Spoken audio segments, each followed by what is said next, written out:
Hello my dear friends, कैसे हैं आप? आई थिंक आप सब अच्छे होंगे और अपने घरों में मन लगा के पढ़ रहे हो। आज हम स्टार्ट करने जा रहे हैं electrostatic lecture number 4 Coulomb's law.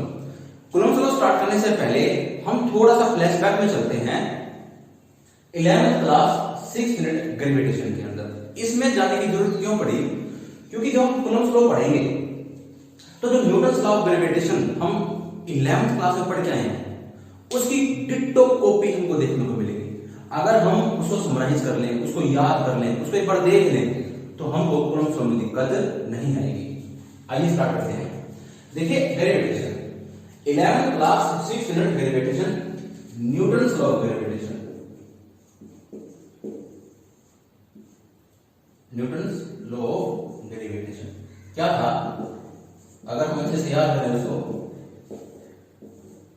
देखिए न्यूटन ने क्या बोला था, हमारे पास 2 मास ऑब्जेक्ट है। इस यूनिवर्स में कोई भी 2 मास ऑब्जेक्ट है, एक m1 एक m2। न्यूटन ने क्या बोला था बच्चों, इस यूनिवर्स में कोई भी 2 मास ऑब्जेक्ट है, एक का मास m1 एक का मास m2। जस्ट हम समराइज कर रहे हैं, याद कर रहे हैं इस टॉपिक और उनका बीच का डिस्टेंस कितना है r। तो इनके बीच में क्या लगेगी? Gravitational force. और वो कैसे होती है? Attractive force. और जो ग्रेविटेशनल फोर्स होगी वो डायरेक्टली प्रोपोर्शनल होगी m1 m2 के प्रोडक्ट के एंड इनवर्सली होगी square of distance between them. अगर हम इसको कंबाइन करते हैं, रिकंबाइन करने के बाद कांस्टेंट क्या लगाएंगे? g m1 m2 by r square, where g is gravitational constant. इसकी वैल्यू होगी 6.67 10⁻⁻11 न्यूटन मीटर स्क्वायर पर किलोग्राम स्क्वायर। आई थिंक हम को ये बातें याद होंगी। न्यूटन्स लॉ ऑफ ग्रेविटेशन क्या था? किसी भी 2 मास ऑब्जेक्ट में क्या लगेगी? ग्रेविटेशनल फोर्स, और उसका मैथमेटिकल जो फॉर्म थी वो कुछ इस प्रकार से थी। हमने बच्चों आई थिंक इसको समराइज कर लिया है और हमको याद भी आता होगा। अगर हम इसको कूलम्ब्स लॉ से देखें, अगर हम कूलम्ब्स लॉ इससे समझने की कोशिश करें तो बहुत ज्यादा इजी, बहुत ज्यादा इजी। देखो बच्चों, हम पढ़ रहे हैं इलेक्ट्रोस्टैटिक और इलेक्ट्रोस्टैटिक में चार्ज की कहानी हमने पढ़ा था। ग्रेविटेशन में मास की कहानी थी। मास कैसी है? एक फंडामेंटल क्वांटिटी। चार्ज भी कैसी है? Fundamental quantity. यहाँ पे कितने मासेस हैं? 2। और वहां पे भी क्या है? 2 चार्जेस। कूलम्ब्स लॉ में क्या है बच्चों? 2 चार्जेस। एक चार्ज Q1 है, एक चार्ज Q2 है। हमने पढ़ा है पॉजिटिव में क्या होती है? रिपल्शन। नेगेटिव में क्या होती है? रिपल्शन। और पॉजिटिव नेगेटिव में क्या होती है? अट्रैक्शन। यानी कि इसमें क्या लग रही है? Repulsive force. इसमें क्या है? Repulsive force. और यहां पे क्या है? Attractive force. यानी कुल मिला क्या लग रही है? फोर्स। ग्रेविटेशनल फोर्स से अगर कंपेयर करें इसको तो ग्रेविटेशनल फोर्स ऑलवेज अट्रैक्टिव होती है, बट जो इलेक्ट्रोस्टैटिक फोर्स होती है वो रिपल्सिव भी हो सकती है और अट्रैक्टिव भी हो सकती है। इसलिए हमने यहाँ पे क्या लिखा है, यहाँ पे कोई हम पॉजिटिव या नेगेटिव शो नहीं करेंगे, जस्ट हम Q1 और Q2 लिखेंगे। जस्ट हम Q1 और Q2 लिखेंगे। हमें यहाँ क्या पता है? हमारे पास 2 फंडामेंटल क्वांटिटी है, 2 चार्जेस है और हमें एक मैथमेटिकल फॉर्म लेके आनी है लाइक इसकी तरह। बिल्कुल सेम है जैसे 2 मास थे ग्रेविटेशन में, ऐसे 2 चार्ज हैं कूलम्ब्स लॉ के अंदर। इनके बीच का डिस्टेंस r। 2 चार्जेस, इनके बीच क्या लग रही है? फोर्स। क्या लग रही है? फोर्स। अट्रैक्टिव या रिपल्सिव वो चार्जेस के साइन पे डिपेंड करता है। कूलम्ब्स ने क्या बोला? कूलम्ब्स ने सेम बोला लाइक दिस, इसी की तरह। जो इनके बीच में इलेक्ट्रोस्टैटिक फोर्स होगी वो डायरेक्टली प्रोपोर्शनल होगी product of 2 charges. Product of 2 charges and inversely proportional to the square of distance between them. F is directly proportional to Q1 Q2 product of 2 charges and F is inversely proportional to square of distance between them, like this. अगर हम दोनों को combine करें by 1 and 2, F is proportional to Q1 Q2 by r square। Constant क्या लगा देंगे? K। यहाँ पे क्या था? G K Q1 Q2 by r square। K Q1 Q2 by r square। I think बच्चों आपको हमारा समझ में आ गया होगा। अब इसकी कोई जरूरत नहीं है, इसको रख देते हैं, हमने समझ लिया इसे जो समझना था।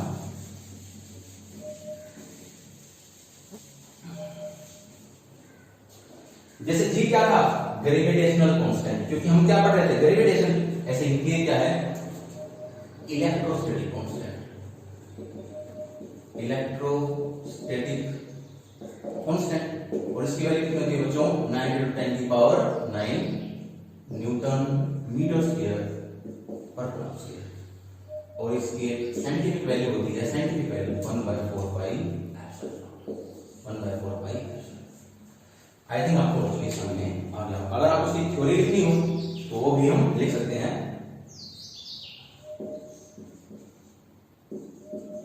Coulomb's law states that the electrostatic force between two charges is directly proportional to the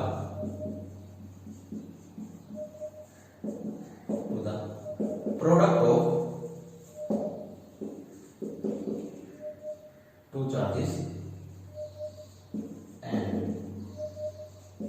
inversely proportional to the square of distance between them. Simple. Coulomb's law states that the electrostatic force between two charges के बीच में is directly proportional to the product of two charges and inversely proportional to the square of distance between them. This is known as Coulomb's law. This is known as Coulomb's law. ये mathematical form है इसकी, ये important point है, तो ये याद हो जाना चाहिए और आपको समझ में आ भी गया होगा। आइए आगे चलते हैं Coulomb's law इन वेक्टर फॉर्म। Coulomb's law इन वेक्टर फॉर्म। देखिए बच्चों, जब लेक्चर नंबर 3 हुआ था तो मैंने आपको वहां पे क्वांटाइजेशन ऑफ चार्ज में एक बात बोली होगी कि अब से हमारा जो न्यूमेरिकल पार्ट है वो शुरू हो चुका है।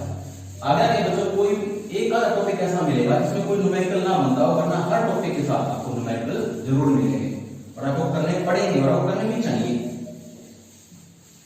न्यूमेरिकल प्रैक्टिस के बिना नहीं होंगे।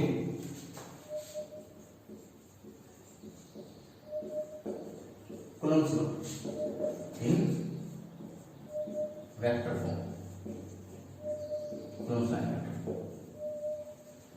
ये एक इंपॉर्टेंट लॉ है।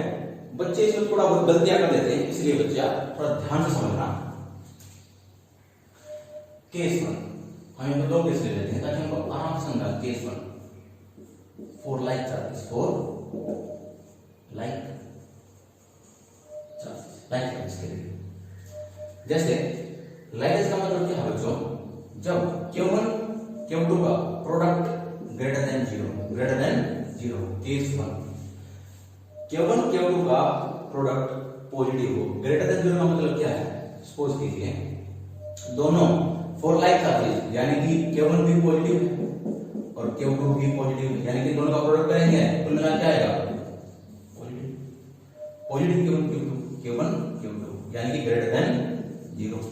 अगर Q1 नेगेटिव है Q2 भी नेगेटिव है तब इनका negative positive Q1 greater than zero, यानी कि फॉर लाइक चार्जेस केस 1 ऐसा केस जिसमें Q1 Q2 का प्रोडक्ट ऑलवेज पॉजिटिव हो।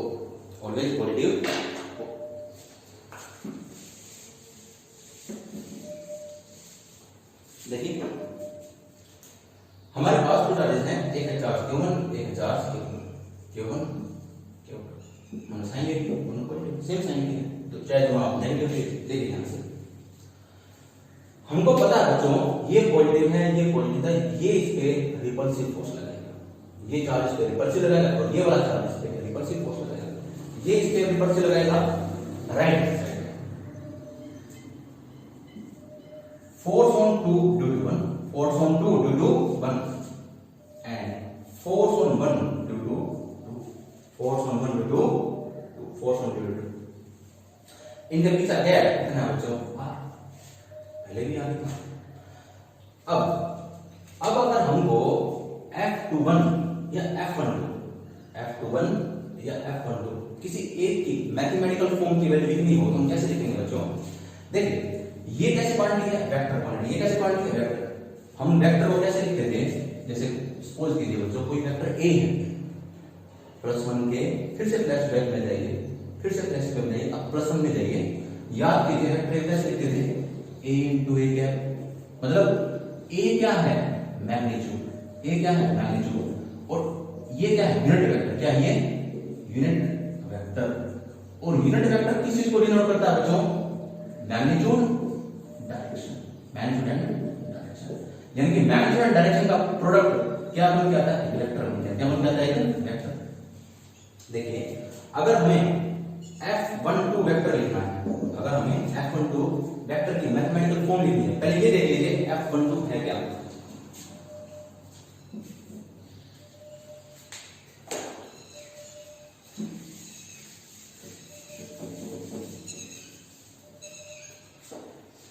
Here F12 force on charge 1 due to force on charge 1, charge 1 पे फोर्स 2 की वजह से, फोर्स ऑन चार्ज 2 की वजह से इस तरफ लेफ्ट साइड में F21 force on charge 2 due to 1, force on charge 2 के ऊपर फोर्स 1 की वजह से राइट साइड, किस तरफ? राइट साइड में। अब अगर हमें F12 लिखना है, F12 वेक्टर चाहिए, तो हमें क्या करना पड़ेगा? Magnitude of F12 into direction. भैया F12 डायरेक्शन क्या है? मतलब सही। F12 का मैग्नीट्यूड क्या होगा बच्चों? Q1 Q2 divide by 4 pi epsilon not. बिल्कुल सही, आपने मैग्नीट्यूड लिख दिया। हम पढ़ के भी आ चुके हैं। पिछला जो स्टेप था, यानी कि जो भी 2 मिनट पहले टॉपिक है उसके हिसाब से हमने इसका मैथमेटिकल फॉर्म यानी कि मैग्नीट्यूड लिख दी। डायरेक्शन यानी कि अभी 2 मिनट पहले बोला था A vector A into A cap, यानी कि यूनिट वेक्टर से डायरेक्शन पता चलती है। किससे बच्चों? यूनिट वेक्टर से। तो इसमें इस फोर्स का यूनिट वेक्टर चाहिए। F12 वेक्टर पूरा करने के लिए हमें जो मैग्नीट्यूड चाहिए थी वो तो मिली थी, लेकिन डायरेक्शन यानी कि यूनिट वेक्टर हमें नहीं पता। अब देखिए ध्यान से, हमको यूनिट वेक्टर कहां से मिलेगा? देखिए Q1 किसकी तरफ देख रहा है? Q2 की तरफ देख रहा है। Q1 Q2 की तरफ फोर्स लगने के लिए देख रहा है। तो इसका मतलब क्या है? Q1 का यूनिट वेक्टर किस तरफ होगा? R12 cap along right side. आपको ये आई थिंक ये बात समझ में आ गई होगी। Q2 फोर्स लगाने के लिए Q1 को किस तरफ देख रहा? Left side. किस तरफ देख रहा? Left side.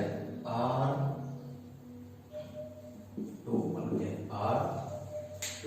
देखिए ये मतलब कि जो मैं एग्जांपल दिया आपको, Q1 इसकी तरफ देख रहा, Q2 इसकी तरफ देख रहा, ये कोई हालांकि कोई ऐसा परफेक्ट तरीका नहीं है, लेकिन कूलम्ब्स लॉ के अंदर, और वो भी वेक्टर फॉर्म, कूलम्ब्स लॉ की वेक्टर फॉर्म में बच्चे गड़बड़ कर देते हैं। तो मैंने इसका एक तरीका बनाया है जिससे बच्चे सिंपली आसानी से ये याद रख सकें कि यूनिट वेक्टर की डायरेक्शन किस तरफ होगी, यूनिट वेक्टर की डायरेक्शन किस तरफ होगी। सिर्फ एक तरीका, एक आसान तरीका बच्चे को समझाने के लिए आसान तरीका है। क्या?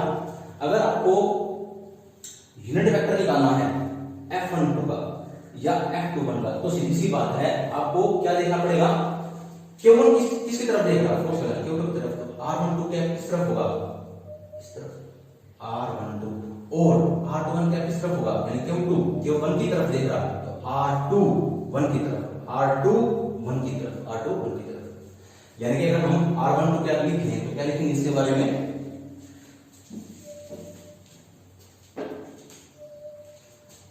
R21 ये क्या बच्चों? Unit vector from 2 to 1 R21 क्या है? यूनिट वेक्टर किसका? 2 से 1 की तरफ। और R1 को क्या है? यूनिट वेक्टर फ्रॉम 1 to 2 और R12 क्या है, यूनिट वेक्टर है इस तरफ 1 से 2 की तरफ, 1 से 2 की तरफ। आई थिंक आपको ये बात समझ में आ गई होगी। देखिए अब यहाँ पे आइए, मैग्नीट्यूड ऑफ F12 हमने लिख दी, डायरेक्शन कौन डिनोट करेगा, यूनिट वेक्टर। यूनिट वेक्टर मतलब इस वेक्टर की डायरेक्शन में, सॉरी हम F12 लिख लेना, इस वेक्टर की F12 की डायरेक्शन में, F12 की डायरेक्शन में जो यूनिट वेक्टर होगा वो ही करेगा।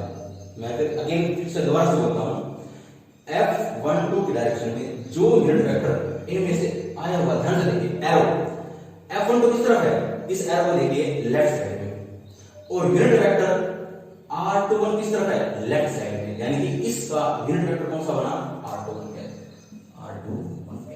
R21 है। Magnitude of F12 and direction of R21, क्योंकि दोनों किसमें है, इसका मैग्नीट्यूड और इसकी डायरेक्शन R21 में। आई थिंक आपको यहां तक बात समझ में आ गई होगी। देखिए और R21 है क्या, R21 है क्या, R21 क्या इक्वल टू R2 का वेक्टर डिवाइड बाय R21 का मैग्नीट्यूड, यानी कि और सिंपल लिखते हैं R21 vector divide by R भाई क्योंकि डिस्टेंस नहीं है, आई थिंक आपको यहां तक समझ में आ गया होगा। अगर हमको F21 वेक्टर लिखना है तो मैग्नीट्यूड ऑफ F12 की जगह F21 कितनी आएगी, same Q1 Q2 divide by 4 pi epsilon not r का स्क्वायर इनटू r 21 इस तरफ है राइट साइड में, तो राइट साइड में कौन सा पोजीशन वेक्टर है, कौन सा यूनिट वेक्टर, कौन सा यूनिट वेक्टर है, R12 where R12 क्या है, R12 क्या है इक्वल टू R12 क्या डिवाइड बाय R12 का मैग्नीट्यूड, यानी कि R12 vector divide by R। देखिए F12 लेफ्ट साइड में, R21 लेफ्ट साइड में, दोनों सेम, F21 राइट साइड में और उसका unit vector R12 right side, magnitude direction. I think आपको वेक्टर फॉर्म यहां तक समझ में आ गया होगा। अब हम इसको रफ कर देते हैं।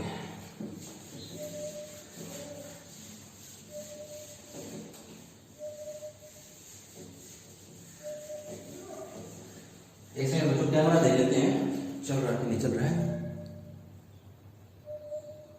चल रहा है।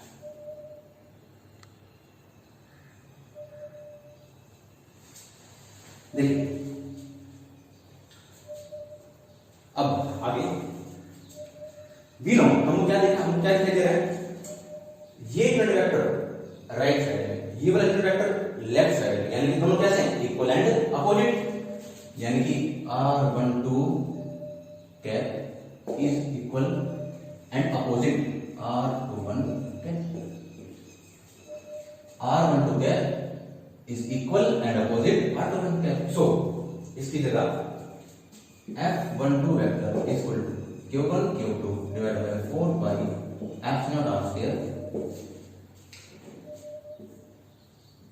R21 cap।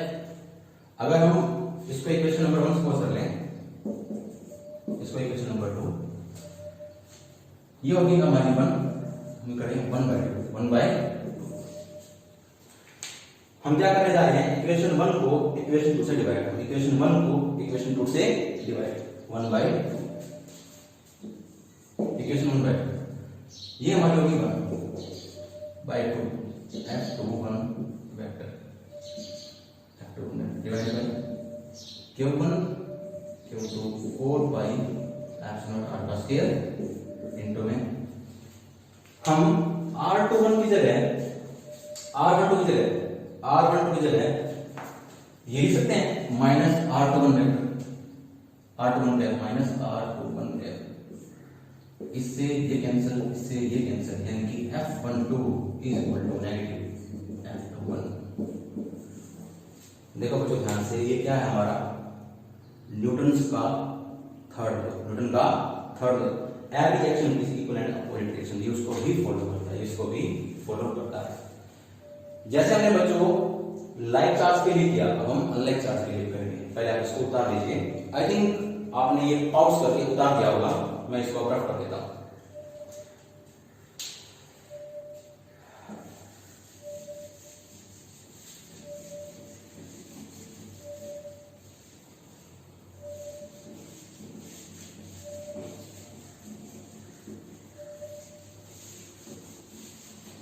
अब हम अनलाइक चार्ज के लिए कूलम्ब टाइम वेक्टर हम देखने जा रहे हैं। For unlike charge case 2, for unlike charge, unlike charge देखिए, यानी कि Q1 dot Q2 less than 0, यानी कि अगर Q1 पॉजिटिव है, Q2 नेगेटिव है, तो सीधी सी बात है positive into negative less than 0 आएगा। अगर Q1 नेगेटिव है, Q2 पॉजिटिव है, तब भी less than negative positive less than 0, यानी कि Q1 डॉट Q2 क्या आएगा 0, क्या आएगा 0 फॉर अनलाइक चार्ज। देखिए 2 चार्जेस हैं, फिर से आगे एक Q1 Q2, हमने इसको पॉजिटिव इसको नेगेटिव सपोज कर लिया। अगर ये पॉजिटिव नेगेटिव है, अगर ये पॉजिटिव नेगेटिव है, तो Q1 Q2 को अपनी तरफ क्या करेगा अट्रैक्ट, क्या करेगा अट्रैक्ट, यानी कि फोर्स किस तरफ करेगी, force on 1, force on 2 due to 1, force 1 लगा रहा 2 पे, फोर्स ऑन 2 ड्यू टू 1 की तरफ, force on 2 due to 1, and अब इस डायरेक्शन में Q2 Q1 को, ये नेगेटिव ये पॉजिटिव, अट्रैक्ट करेगा force on 1 due to 2, force on 1 due to F12, force on 1 due to 2, F21, force on 2 due to, force on 2 due to 1, force on 1 due to. फिर से अगर हमको unit vector देखना है, अगर हमको यूनिट वेक्टर देखना है, तो Q1 Q2 की तरफ देख रहा, तो R12 क्या है, मैं आपको बता चुका हूं, Q2 Q1 की तरफ देख रहा, R21 क्या है, ये ना मैं आपको एक्सप्लेन कर चुका हूं, आई थिंक आपको समझ में आ भी गया होगा। अगर हम F12 वेक्टर लिखने लगे, F12 वेक्टर इसको लिखना magnitude Q1 Q2 4 pi epsilon r का square into F12 vector, F12 vector किस तरफ है, राइट साइड में, किस तरफ है, राइट, और उसी तरफ का यूनिट वेक्टर देखना है, उसी तरफ का यूनिट वेक्टर कौन सा है, R12, F2 similarly F21 vector Q1 Q2 4 pi epsilon r का स्क्वायर, F21 किस तरफ है, लेफ्ट साइड, किस तरफ है, लेफ्ट, और उसी तरफ का यूनिट वेक्टर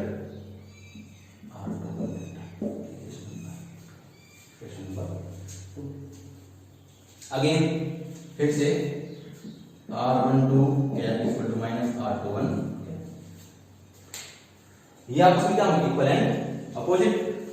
अगर ये आपस में इक्वल एंड अपोजिट है, सो देन अगर हम दोनों को डिवाइड करें, दोनों को डिवाइड करें, मैं यूपी डिवाइड करके देख देता हूं, डिवाइड कर दिया, तो इसकी जगह R12 की जगह लिख देंगे हम माइनस,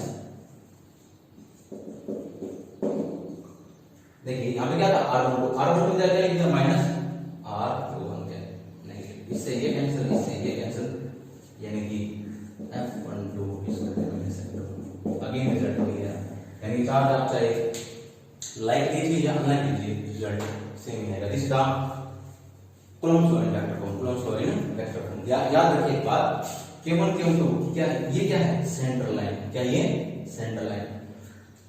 जब हम डेरिवेटिव पढ़ रहे थे, तो दो मासेस आपस में सेंट्रल लाइन के along, line joining two bodies, वहां पे क्या था, लाइन जॉइनिंग टू मासेस, मतलब कि ऐसी लाइन जो दो मास को ज्वाइन करके उसके अलाउंग फोर्स करती है, और यहाँ पे एक ऐसी लाइन जो दो चार्जेस को ज्वाइन करके उसके अलाउंग फोर्स करती है।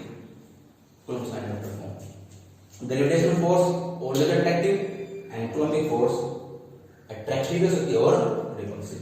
अब हम इसके न्यूमेरिकल्स करने जा रहे हैं। देखिए बच्चों, इंपॉर्टेंट न्यूमेरिकल हैं, ध्यान से करने हैं, समझ के करने हैं। आप इसको एक बार उतार लीजिए पॉज करके, और मैं इसको रफ करने जा रहा हूं।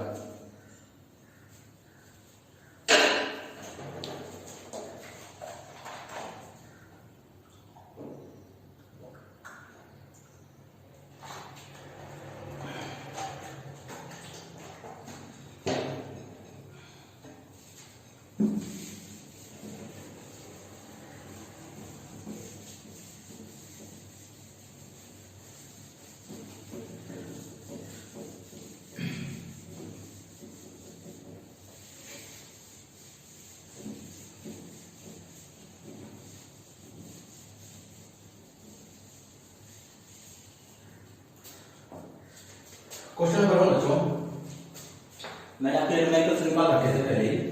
हमारे पास दो चार्जेस हैं, लाइक चार्जेस, बिल्कुल दोनों लाइक चार्जेस हैं, प्लस क्यू प्लस क्यू। हमारे पास दो चार्जेस हैं बिल्कुल आइडेंटिकल, बिल्कुल एक जैसे। इस पे भी चार्ज Q1 और इस पे भी charge Q1 Q1 equal to क्या है, Q2 इक्वल टू Q, यानी कि दो बॉडीज पे जो चार्ज है वो सेम है, Q एंड Q। सपोज कीजिए इनके बीच जो गैप है वो है 5 एंगस्ट्रॉम का, 5 एंगस्ट्रॉम का। दो चार्जेस हैं बिल्कुल आइडेंटिकल है, बिल्कुल एक जैसे हैं, उनके बीच गैप कितना है 5 एंगस्ट्रॉम का। और इनके पीछे लगने वाली फोर्स कितनी है बच्चों, वो है 3.7 इंटू 10 की पावर माइनस 9 न्यूटन, 3.7 इंटू 10 की पावर माइनस 9 न्यूटन। क्वेश्चन क्या पूछा गया बच्चों, क्वेश्चन ये है how many electrons are missing from each ion,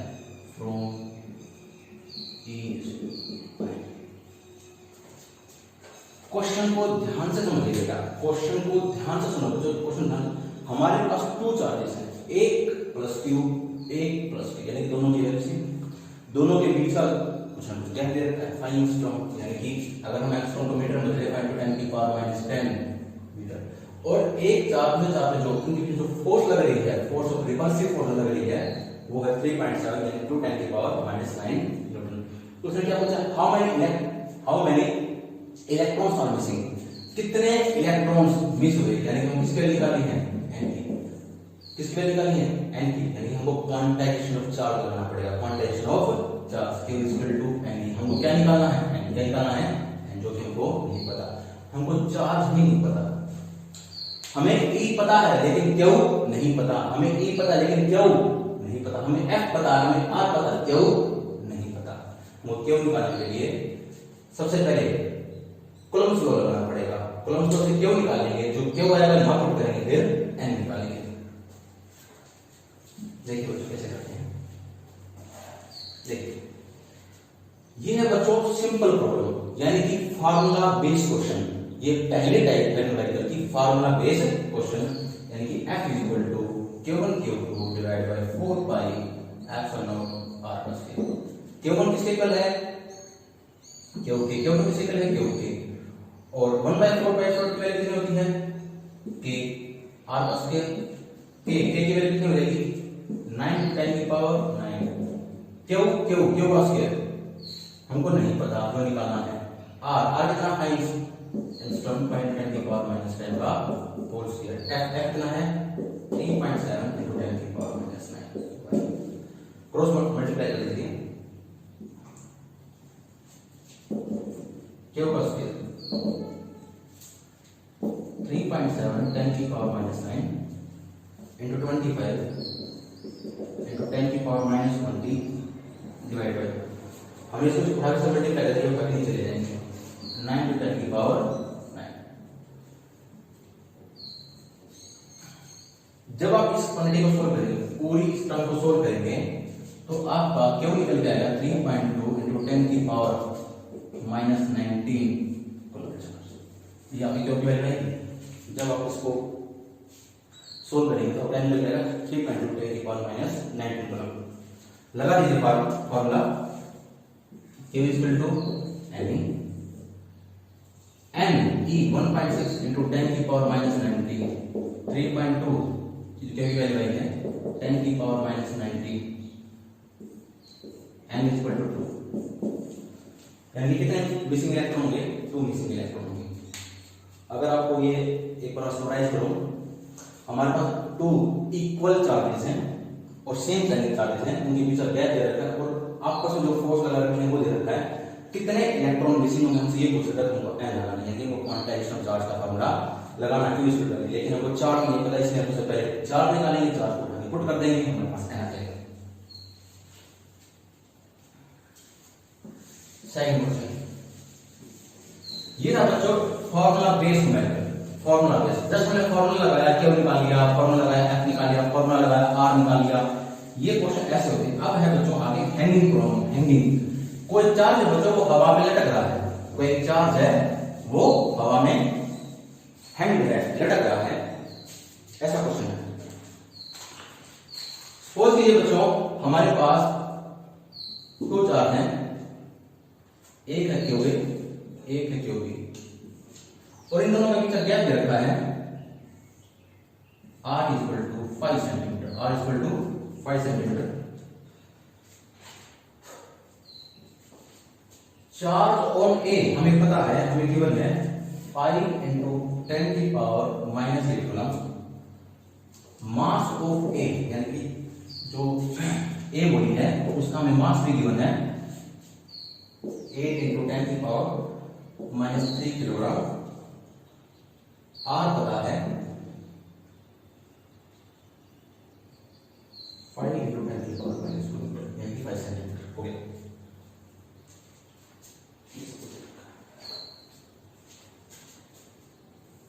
देखिए गिवन डाटा क्या है हमारे पास 2 चार्जेस है एक क्यू ए एक क्यू बी एक क्यू ए एक क्यू बी उन दोनों के बीच गैप दे रखा है यानी कुछ डिस्टेंस पे है।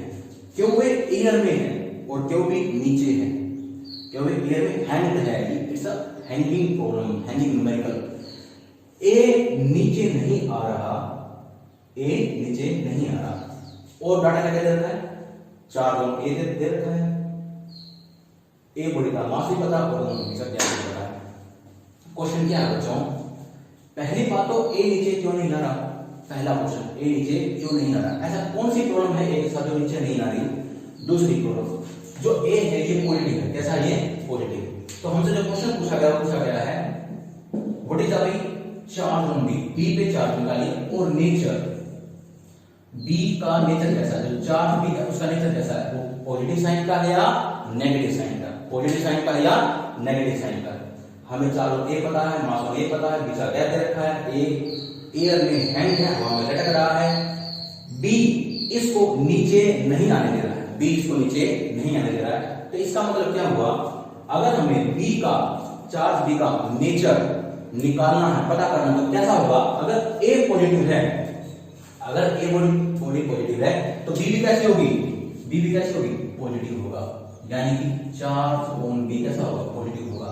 ऐसा क्यों बच्चों ऐसा क्यों क्योंकि साफ सी बात है ए बॉडी का कुछ अपना कुछ मास है ए बॉडी का अपना कुछ मास है ए बॉडी कहां आ जाती है नीचे कहां पे नीचे इसका वेट वर्टिकली डाउनवर्ड इसका वेट वर्टिकली डाउनवर्ड लेकिन वो नीचे नहीं आ पा रही वो नीचे नहीं आ पा रही है। इसका मतलब क्या अपवर्ड डायरेक्शन में कुछ ना कुछ रिपल्सिव फोर्स लग रही है जो उसको ऊपर तरफ धकेल रही है।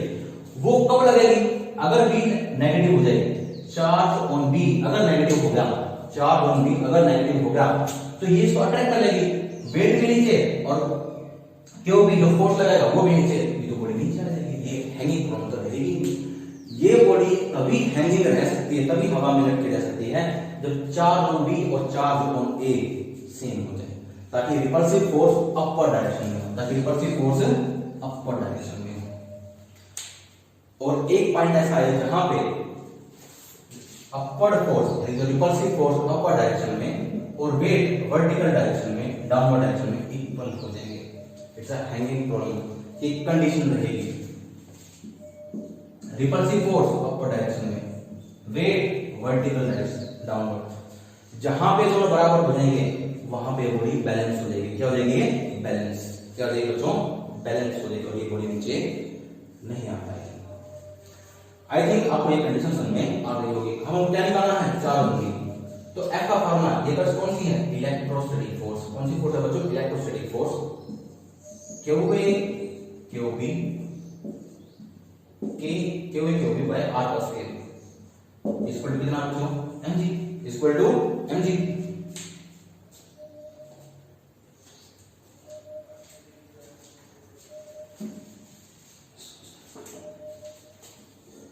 के कितना हो गया? 9 to 10 की पावर 9।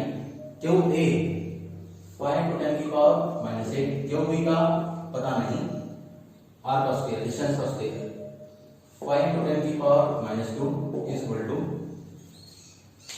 mg।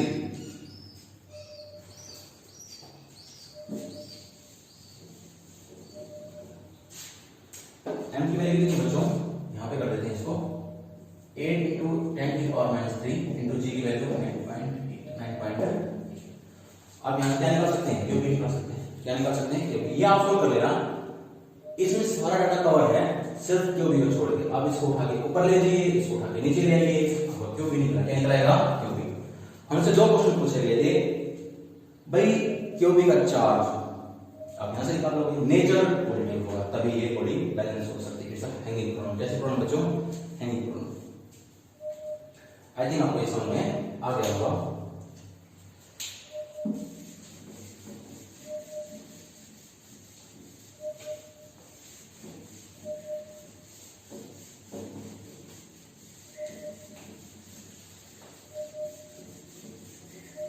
नेक्स्ट क्वेश्चन,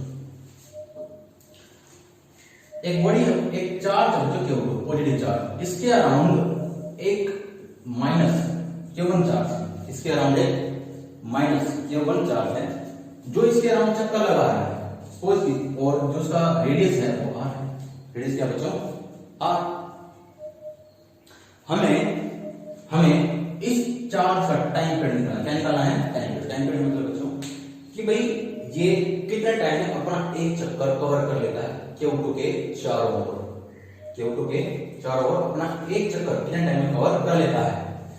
यानी कोई बॉडी हमने यहां तक पढ़ा, कोई बॉडी अगर सर्कुलर पाथ चक्कर लगा रही होती है तो उस पे एक फोर्स लग रही होती है जिसका नाम क्या होता है? Centripetal force. क्या नाम होता है? Centripetal force. जो सेंट्रीपिटल को फोर्स मिल रही है वो मिल कहां से रही है? ये पॉजिटिव ये नेगेटिव, यानी कि इलेक्ट्रोस्टैटिक फोर्स है। किससे बच्चों? इलेक्ट्रोस्टैटिक फोर्स से। इलेक्ट्रोस्टैटिक फोर्स यानी कि इलेक्ट्रोस्टैटिक फोर्स की वजह से जो इसको सेंट्रीपिटल फोर्स मिल रही है उसी की वजह से, इलेक्ट्रोस्टैटिक फोर्स ऑफ अट्रैक्शन की वजह से ये बॉडी क्या कर रही है? रिवॉल्व। क्या कर रही है? रिवॉल्व। और वो किसमें कन्वर्ट हो रही है? इलेक्ट्रो सेंट्रीपिटल फोर्स में। सेंट्रीपिटल फोर्स की वजह से वो बॉडी रिवॉल्व कर रही है। और कारण क्या है? सेंट्रीपिटल फोर्स मिलने का कारण क्या है?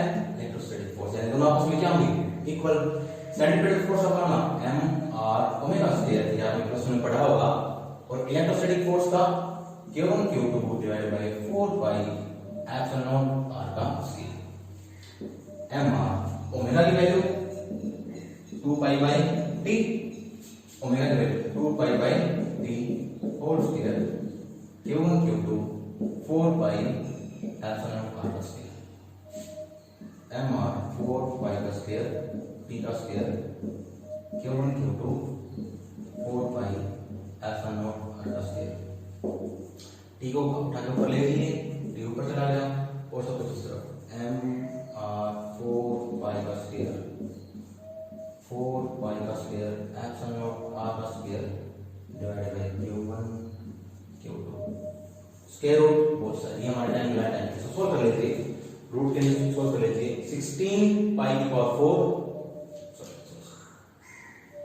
16 पाई क्यूब, इसको सारा सोल्व कर लीजिए। सोल्व करने के बाद आपके टाइम पीरियड मिलेगा। आई थिंक आपको यहां तक समझ में आ गया होगा। आपको ये क्वेश्चन समझ में आ गया। नेक्स्ट क्वेश्चन,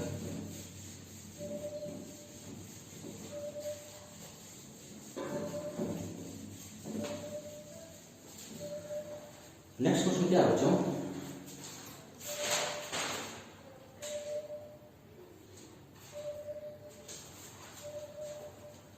नेक्स्ट है बच्चों charges in contact.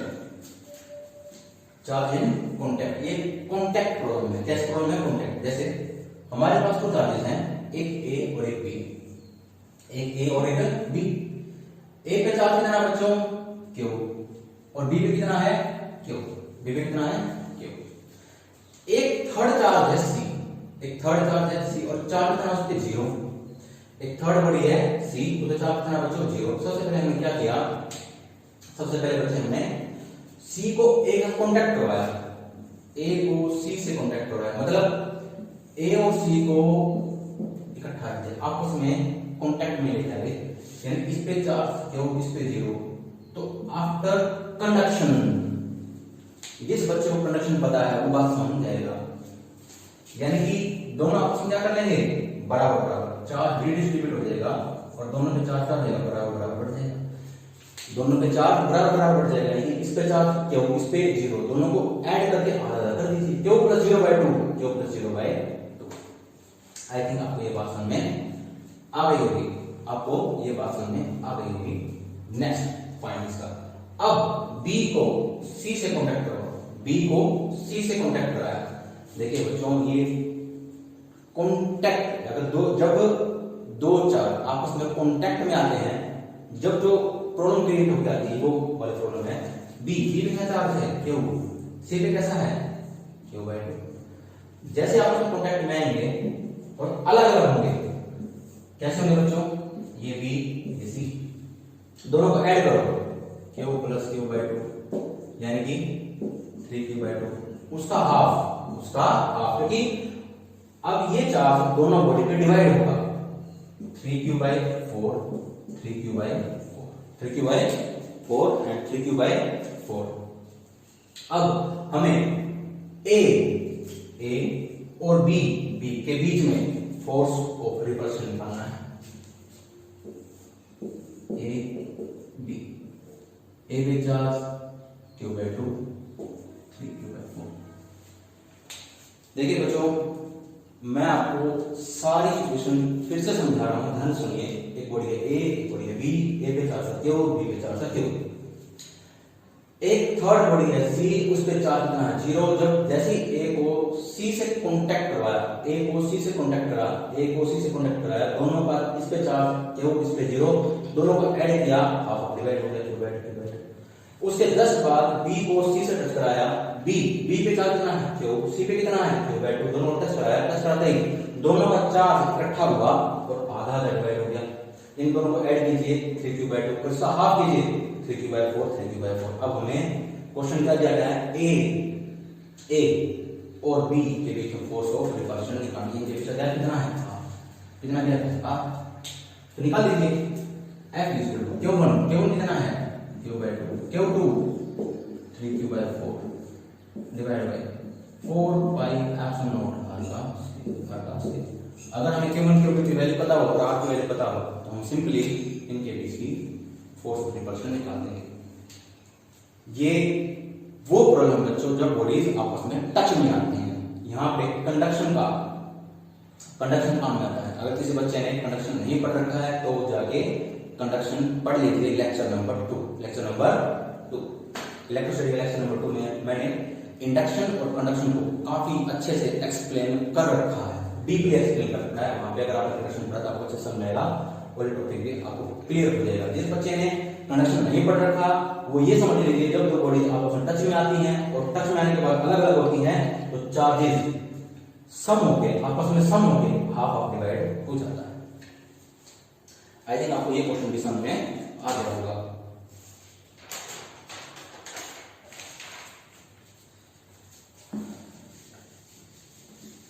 Next question चलो।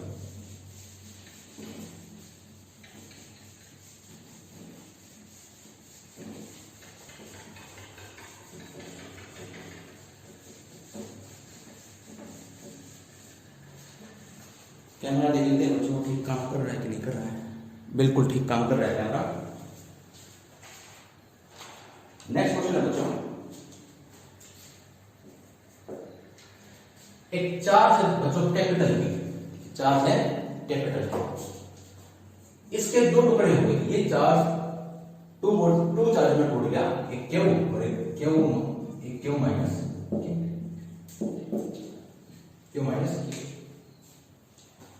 हमें क्या करना है बच्चों, हमें क्यू की वैल्यू फाइंड आउट करनी है।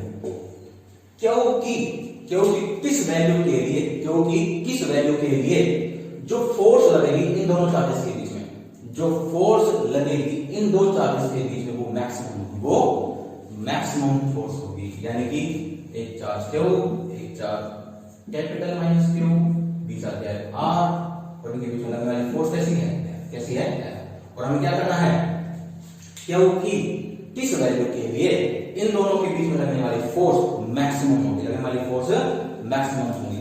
यानी कि हमें ऐसे क्वेश्चनों में dF by dt equal to 0 याद रखिए। जब भी कोई क्वेश्चन ऐसा आए मैक्सिमम या मिनिमम का ले, तो उस क्वांटिटी का यानी फोर्स मैक्सिमम होगी, अगर ये पूछ रखा है तो उस क्वांटिटी का डिफरेंशिएशन कर दीजिए और उसको 0 पुट कर दीजिए। कैसे? देखिए F is equal to force के लिए करिए Q1 Q2 K times Q1 Q2 divide by R square F is equal to multiply कीजिए Q minus Q square by R square. अब dF by dt निकालिए। देखिए अगर हम differentiation of force with respect to charge कर रहे हैं तो ये बाहर निकाल लीजिए K कैपिटल Q R का स्क्वायर dQ by dt, यानी कि differentiation of Q with respect to Q minus A by R का square dQ square by dt। जिसको डिफरेंशिएशन आता है बच्चों वो समझ जाएगा। हमने K Q constant R constant हमने बाहर निकाल लिया, हमने डिफरेंशिएशन Q का कर दिया with respect to Q, K R का स्क्वायर हमने बाहर निकाल लिया, Q का स्क्वायर का difference with respect to Q, K Q by R square, Q का differential with respect to Q 1, K by R का स्क्वायर, Q स्क्वायर का 2Q, Q स्क्वायर का 2Q इक्वल टू 0, ये किसके बराबर? 0 के बराबर। जब भी कोई क्वांटिटी आपको बोल दी मैक्सिमम होगी उसको 0 पुट कर दीजिए। इसको उठा के इस तरफ ले, इसको उठा के इस ले K 2Q by R का square is equal to K capital Q by R का स्क्वायर। R स्क्वायर से कैंसिल, K से K cancel, so Q is equal to Q by 2, Q is equal to Q by 2। अगर आपको इसको proof देखना है तो सपोज कीजिए बच्चों आपके पास कोई एक नंबर है 144, इसके कोई दो टुकड़े ऐसे करो जिनका प्रोडक्ट मैक्सिमम हो। यकीन मानिए बच्चों आप करके देख लीजिए, एक 12 और दूसरा 12 होगा। Q equal to Q by 2 का मतलब क्या बच्चों, ये कितना है Q by 2, Q minus Q by 2 ये कितना आएगा बच्चों Q by 2, यानी कि दोनों बराबर होंगे, इक्वल होंगे, दोनों बराबर हैं Q by 2 और दोनों इक्वल हैं और दोनों हाफ Q by 2 के। यानी कि अगर 144 के दो टुकड़े होंगे जिनका प्रोडक्ट मैक्सिमम हो तो वो दोनों बराबर होंगे, यानी कि 12 और 12 के अगर मल्टीप्लाई करें कितना होगी 144।